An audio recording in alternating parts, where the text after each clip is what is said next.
Charlottesville is not going to happen in Tulsa, Oklahoma. Hundreds of Tulsans gathered tonight to stand in solidarity with the victims in Charlottesville, Virginia. They are hoping to change the narrative about racism here in Green Country. 2 Works For You reporter Micah Hatfield is live at Reconciliation Park downtown with the overriding message there. Micah? Brian, the vigil tonight was filled with a lot of emotion. There was people of all ages and races that showed up. We heard from 15 speakers. All of them said that once you left the gathering today, that does not mean that the work stops. Coming to a rally is not going to cut it.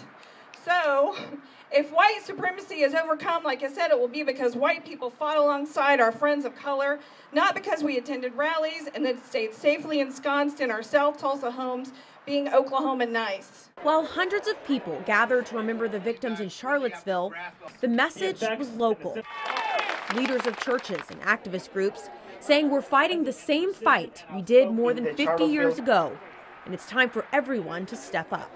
We need all to see a rainbow to speak to the officer-related shootings that keep happening in this city.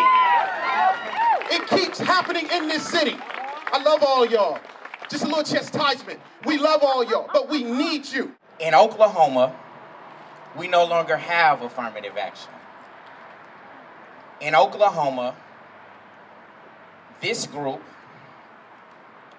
benefits from a white supremacist, white privilege system. Politics, incarceration rates, lack of representation in the government for minorities, lack of grocery stores on the north side of town were just a few of the topics discussed. Speakers say policies, laws, and rules have changed, but our hearts have not. We have to be consistent in our stand for justice and equality. We have to be consistent in our stance for love and consistent in our stance against hate. Once people start spending time with people of other races and putting themselves in places where they can empathize with differences that we each experience, that we will get to a point where we understand and things actually begin to change.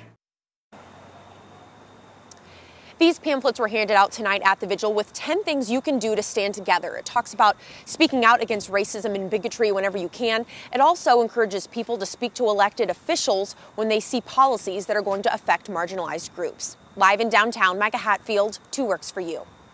All right, thank you.